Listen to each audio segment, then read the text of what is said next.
Kalau Anda waktu dapat beasiswa LPDP itu, boleh dong sedikit cerita apa yang Anda persiapkan, kemudian berapa lama persiapan Anda sampai kemudian Anda bisa lolos menjadi award di LPDP?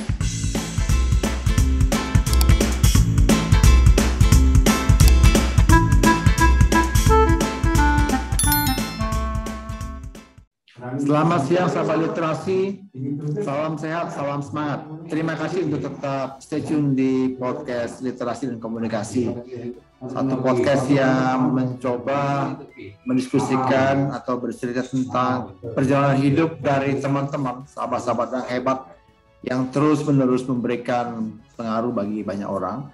Pengaruh dalam arti bagaimana mereka berjuang untuk studi mereka, menggapai studinya yang mereka mungkin dulu mimpi tinggi, mimpi besar, dan mereka wujudkan kali ini dengan perjuangan yang tentu saja tidak mudah. Kita akan belajar dari perjalanan hidup mereka, dari pengalaman, bahkan juga dari pahit getirnya ketika mereka sedang studi. Kali ini kita akan berdiskusi dengan sahabat saya, Bung Leon Ferdinand. Selamat siang, Bung Leon. Apa kabar? Puji Tuhan, kabar baik. Oke, kabar baik. Sekarang posisi di mana nih, Bung Leon? Ya, sementara di Manokwari. Di Manokwari. Bukan sementara, ya? Sudah seterusnya di Manokwari nih. Seterusnya di Manokwari. Wah, luar biasa. Jadi kita saat ini terhubung melalui Zoom meeting ini antara Indonesia bagian barat dan Indonesia bagian timur ya. Langsung bertemu dengan dengan bisa bertatapan mata begitu. Wah. Bagaimana kabar teman-teman dan keluarga di situ? Sehat-sehat semua ya? Sehat-sehat semua, puji Tuhan. Iya, sehat semua. Terima kasih. Ya, Bung Leon, kami dapat informasi bahwa Anda baru menyelesaikan studi, ya kalau nggak salah itu studi Anda adalah studi S2 begitu ya. Maka Anda juga sekolah di salah satu kampus yang tidak main-main juga, ini kampus besar juga di Indonesia begitu. Boleh dong Anda cerita Anda studi di mana, kampusnya apa, dan jurusan apa? Lalu mengapa pilih jurusan itu? Monggo. Oke, sip. Terima kasih. Saya cerita sedikit mulai dari bagaimana saya dapat ini, beasiswa ini. Terus, mengapa saya pilih jurusan ini ya? Tahun 2015, saya lulus S1 tahun 2014. Setelah itu, sambil kerja dengan orang, saya juga sambil cari kerja, tapi belum dapat kerja yang sesuai dengan keinginan. Nah, terus di tahun 2015 karena cari kerja nggak dapat, ya sudah saya coba cari beasiswa. Kebetulan dapat info dari teman, saya daftar beasiswa, daftar ke beasiswa ini. LPDP itu Lembaga Pengelola Dana Pendidikan. Iya, betul. Oke. Pengelola Dana Pendidikan. Jadi saya daftar dari beasiswa ini. Nah, saya daftar awalnya mau tujuan ke ITB kalau untuk dalam negeri, lalu keluar negeri saya daftar ke Curtin University. Karena background S1 saya itu teknik perminyakan. Wah, jadi Anda salah satu kampus terbesar ya, Curtin University ya. Keren. Di Australia ya? Iya, di Australia Barat. Oke, siap. Nah, tapi Bung Leon, kebetulan juga Australia itu bagian belakang rumah Anda gitu ya, dari Manokwari ya. Dekat ya. Oke, siap. Terus. Jadi saya mau daftar ke sana tapi kesasar ke dalam negeri, dikembalikan ke dalam negeri. Karena faktor bahasa saya masih bahasa Inggris saya masih belum bagus sehingga disarankan untuk mengambil sekolah ke dalam negeri saja. Nah, saya terus kebetulan saya dapat pengayaan bahasa karena kita dari jalur afirmasi, jadi dikasih pengayaan bahasa untuk TOEFL atau IELTS. Nah, kita karena di dalam negeri, jadi dikasih pengayaan bahasa khusus TOEFL selama 6 bulan. Nah, 6 bulan selama 6 bulan ya? Iya, betul. Jadi selama 6 bulan itu saya juga berpikir, aduh ini saya apa lanjut ke ITB atau kemana ya?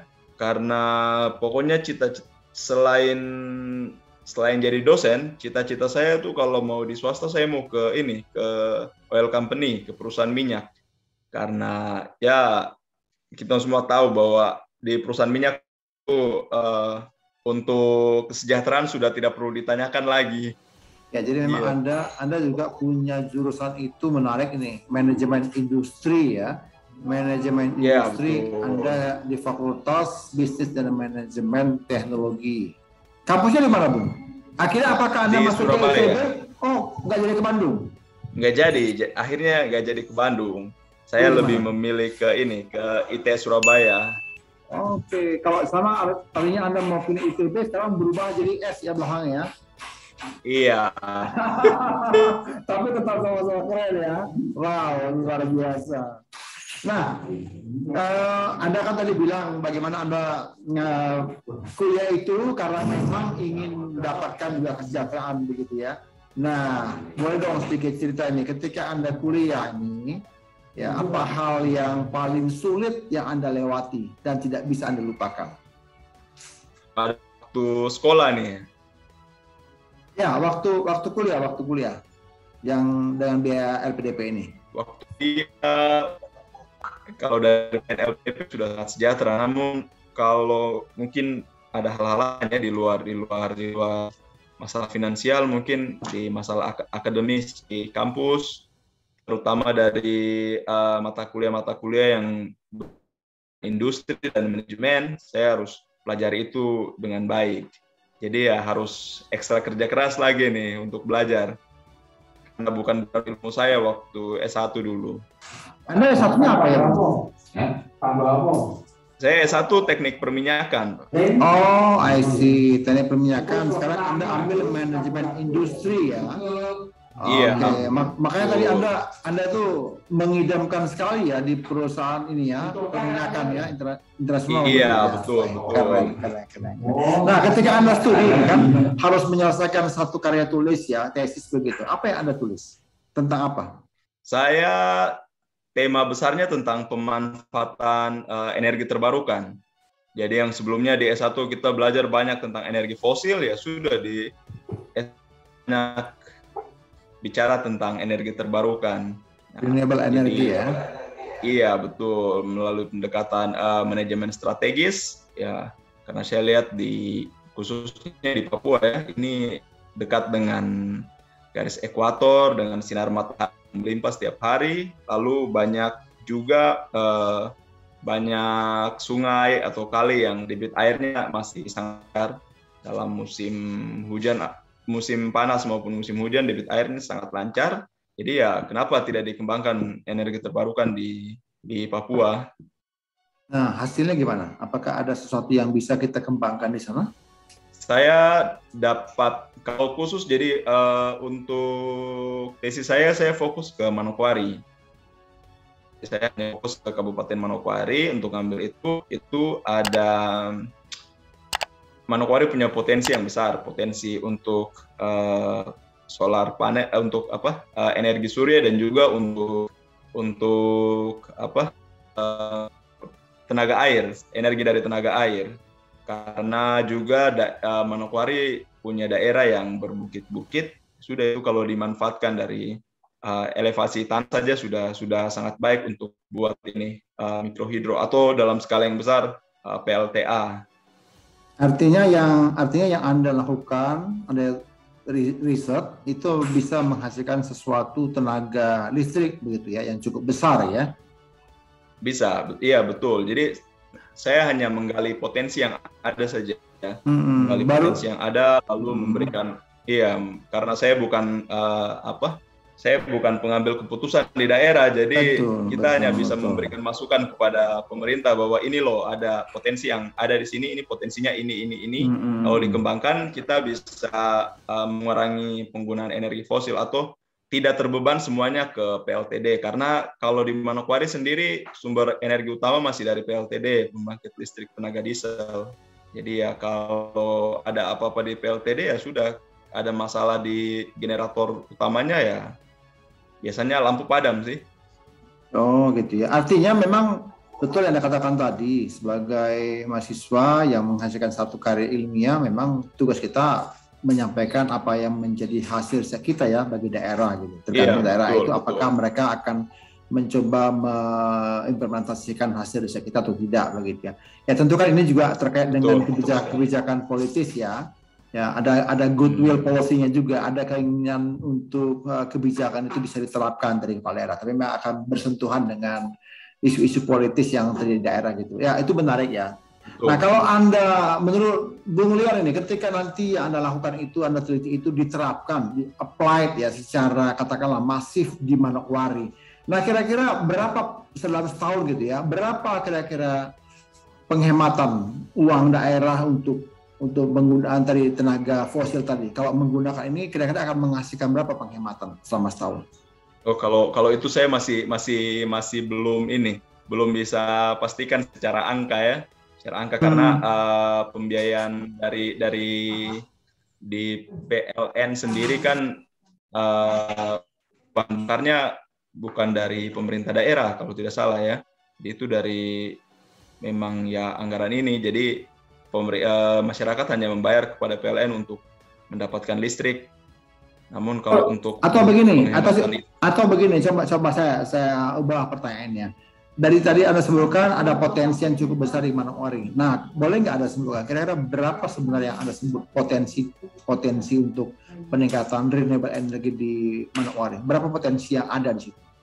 Potensi yang ada kalau untuk tenaga air sudah pasti besar ya. Cuma kalau kemarin dalam itu saya jadi lebih ke rencana strategis. Jadi saya jadi menggunakan analisis SWOT terus dengan sorry sudah hampir 2 tahun lebih sudah ini lulus, jadi sudah agak lupa nih. Analisis siap. Untuk iya betul. Jangan-jangan enggak dikembalikan terusan kan? Energi enggak dikembalikan terusan kan ilmunya kan? Tidak. Oke. Tapi memang besar ya, manfaat potensinya besar ya.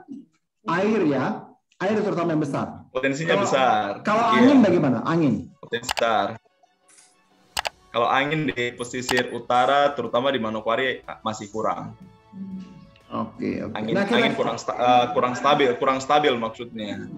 Nah, kira-kira kalau misalnya tadi air itu diubah menjadi tenaga listrik, itu bisa dapat berapa? Kira-kira aja.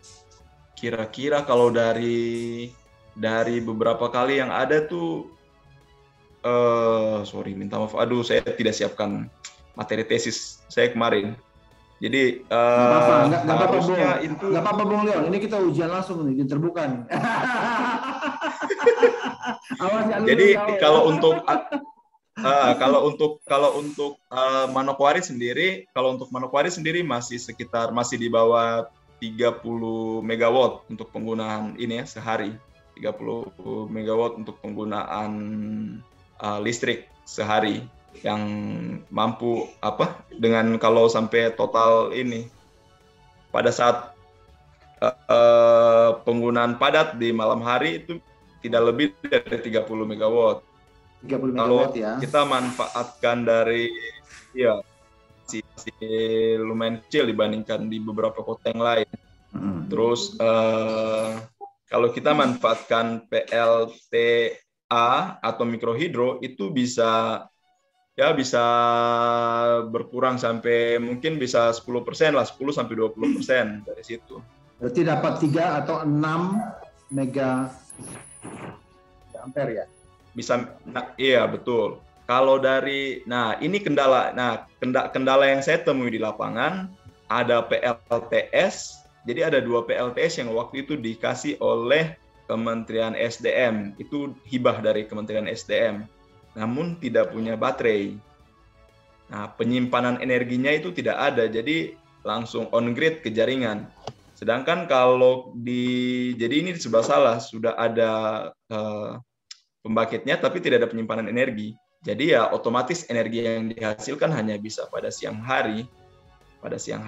Lalu energi yang dihasilkan itu kalau siang kan berarti penggunaan listrik tidak sebanyak malam hari.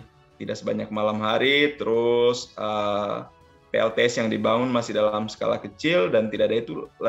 Dan sampai sekarang mulai dari dibangun sampai sekarang belum digunakan. Mungkin sudah pernah digunakan tapi tidak maksimal. Nah, terus juga kalau pada saat on grid atau langsung listrik dari PLTS masuk ke jaringan. Kalau setiap hari dari pagi sampai sama ya tidak apa. Tapi kan di Indonesia ini sering sekali daerah yang, apalagi Manokwari karena daerah berbukit jadi sering berawan. Belum berawan, belum lagi mendung, belum lagi pada itu langsung ke jaringan itu sangat-sangat mengganggu jaringan. Tiba-tiba dengan panas terik, mendung, itu otomatis energinya berkurang drastis gitu. Kalau tidak ada penyimpanan energi sebelumnya.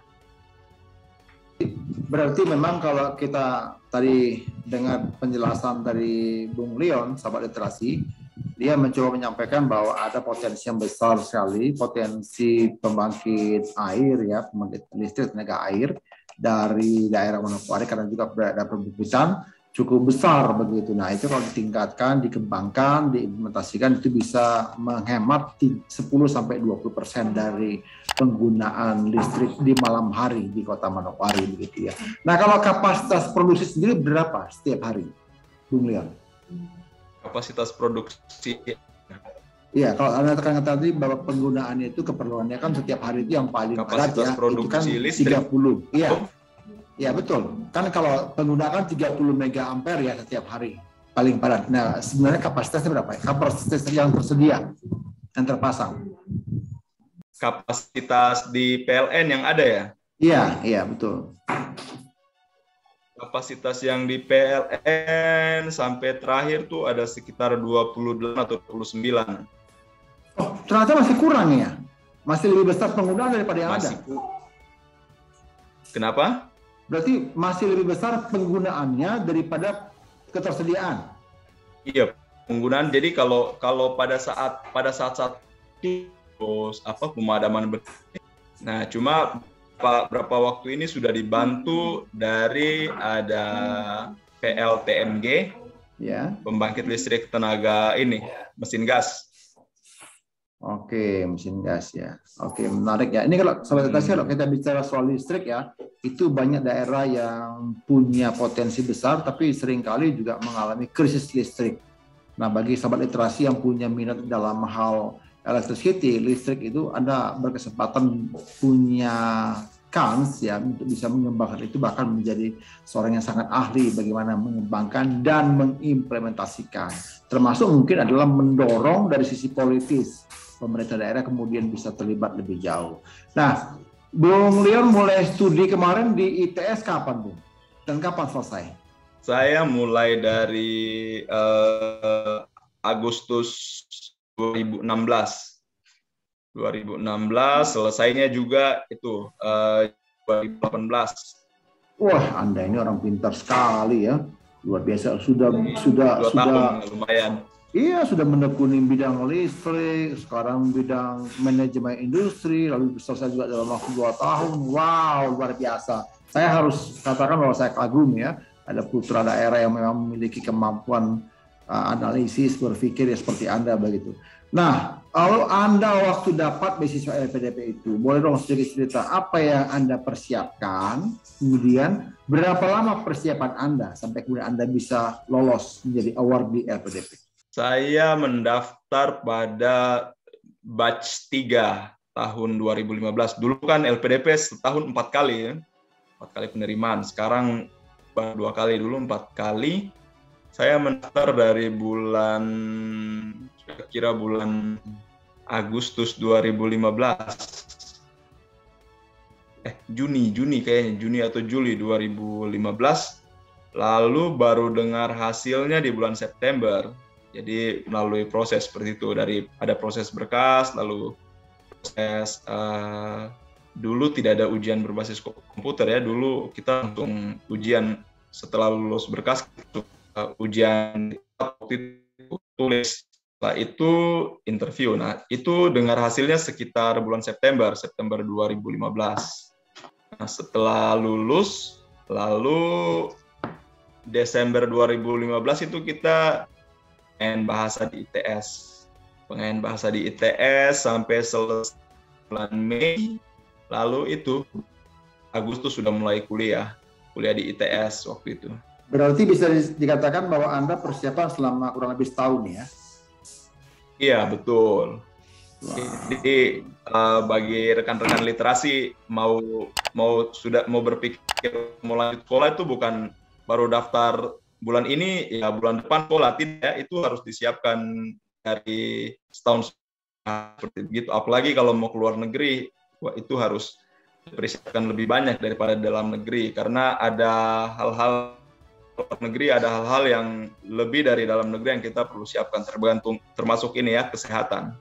Oke. Menarik sekali ya, sahabat literasi. Kita dapatkan tadi pendapat atau masukan dari Bung Leon. Ketika Anda mau mendapatkan beasiswa ini, cobalah persiapkan diri sebanyak mungkin, seoptimal mungkin, paling tidak setahun sebelumnya, begitu ya. Oke, Bung Leon, apa pesan-pesan Anda kepada sahabat literasi supaya bisa mereka meniru langkah Anda? Pesan-pesan dari saya, jangan berhenti bermimpi. Pertama, jangan berhenti bermimpi, lalu harus ada kemauan untuk lanjut sekolah. Kita nih di Indonesia, orang-orang yang mau lanjut ke S2 itu sedikit sekali. Bahkan di Manokwari sendiri, kita sosialisasi kemana-mana untuk LPDP nih, tapi mau minat untuk daftar saja itu kurang sekali, masih kurang. Oke, jadi artinya Anda mau sampaikan bahwa jangan berhenti bermimpi ya. Tidak ada yang gampang. Oke, berusaha. Tidak ada yang gampang untuk. Artinya berusaha, karena tidak ada yang gampang juga ya, harus dicapai semuanya dengan usaha yang keras, begitu ya? Iya, betul. Iya, ada lagi, monggo? Nah, jadi setelah kita memang betul-betul ingin lanjut sekolah, ya sudah, segala kesenangan atau apa yang selama ini kita lakukan ya kita harus tinggalkan, termasuk keluarga. Mungkin selama ini kita lebih dekat dengan keluarga, teman-teman yang ada di daerah asal, ya sudah, kita harus tinggalkan itu selama beberapa tahun ke depan. Jadi yang lainnya happy-happy, kita susah-susah belajar, tapi ya ujung-ujungnya bisa dapat ilmu yang banyak. Oke, ya menarik sekali pendapat dan juga pengalaman hidup dari Bung Leon. Terima kasih Bung Leon, sahabat literasi. Mari Anda yang ingin bertanya silakan sampaikan pertanyaan Anda kepada nomor kontak dan juga medsos yang ada di layar ini. Kami akan mencoba merespon Anda sesegera mungkin. Nah, sekali lagi kami mendorong Anda jangan takut bermimpi, tapi wujudkan mimpi itu dengan usaha keras. Oke, terima kasih Bung Leon untuk waktu yang diberikan, jadi dekat bagi banyak orang. Terima kasih sahabat literasi. Saya Raja Nabi Tulu, pamit undur, salam sehat.